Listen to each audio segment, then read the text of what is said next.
তো হ্যালো বন্ধুরা, সবাই কেমন আছো? আশা করি ভালো আছো। আজকে আবার একটা নতুন ভিডিও নিয়ে চলে এসেছি।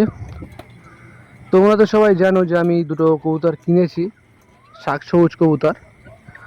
তো তাদের ডানা দুটো বেঁধে রেখে দিয়েছি।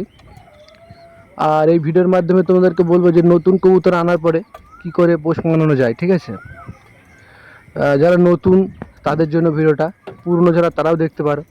কবুতর প্রেমী হলে তো অবশ্যই দেখবে।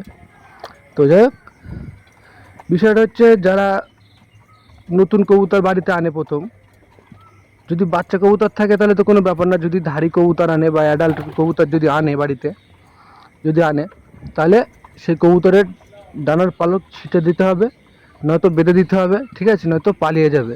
আর যদি তাও না করো তাহলে কোনো একটা খাঁচার মধ্যে আটকে রাখতে হবে। আর সেই কবুতরকে বাসা চেনানোর জন্য খাঁচার মধ্যে রেখে তুমি বাইরেও রাখতে পারো। আর নয়তো বাসা চেনানোর থেকে তোমার সব থেকে বড় যদি গিরিবাজ হয়ে থাকে, তাহলে না ছাড়াই ভালো আমার মতে বলে।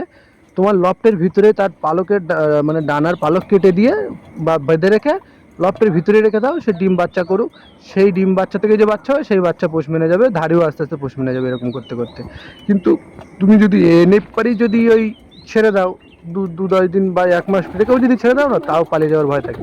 আর যদি দেশি কবুতর এনে থাকো, তাহলে তুমি বেঁধে রাখতে পারো। বেঁধে রেখে মোটামুটি 20 দিন বা 25 দিন, কি মানে 20 দিন থেকে 30 দিন পর্যন্ত বেঁধে রেখে তারপর ছেড়ে দিলেও ওরা থেকে যেতে পারে। কিন্তু গিরিবাজ কবুতরগুলো না একটু হাই ফ্ল্যাট হয়তো, ওরা কিন্তু বাসা ঠিক চিনে চলে যায়।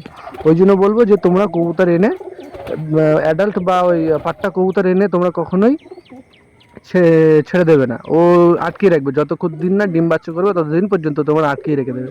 ওই খাঁচার মধ্যেই পোষো, নয়তো এইভাবেই